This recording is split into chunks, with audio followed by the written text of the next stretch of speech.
Hi everyone.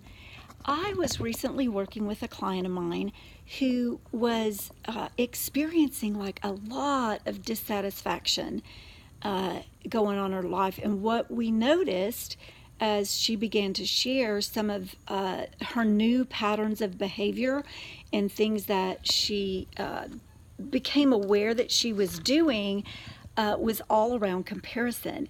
And so there's this link, there's this connection between dissatisfaction and comparison. And let's talk about that for a minute because, if you're dissatisfied, being dissatisfied with your life or things in your life can cause you to look at others and begin to compare what's going on in other people's lives. But it's also true that as you begin to compare, or if you compare, that the comparison in and of itself can cause you to become dissatisfied with your own life. So there is a link between the two.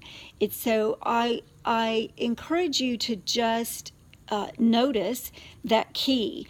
So if you are ever at a place where you see yourself comparing, ask yourself why. Why are you comparing? Is there an area in your own life that you're dissatisfied? And or if you're starting to experience dissatisfaction, is that a result of looking at others and comparing? Because the truth is that God is infinite, and there really is no place for comparison. I remember years ago when I was at a lake house, back in 2010. I'm at a lake house today, so that's why I think that's funny. So I was at a lake house, and he asked me a question. He asked me if I understood infinite, and I'm sitting there going, well, I mean, in theory, right? But are we able to comprehend that?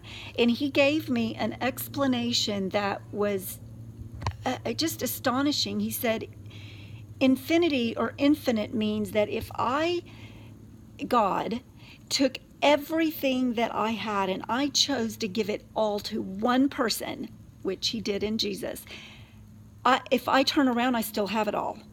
So it can never be diminished. It can never it can never be less than full.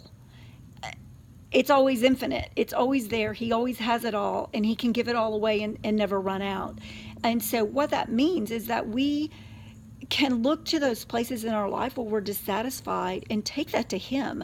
We don't have to look around at what other people have, but and feel like we're missing something. I mean, everything that he has is available for us and to us. So we take our dissatisfaction to him and receive those things that he intends for our life, and we find satisfaction in that when we truly can be fully satisfied with who he's designed and created us to be.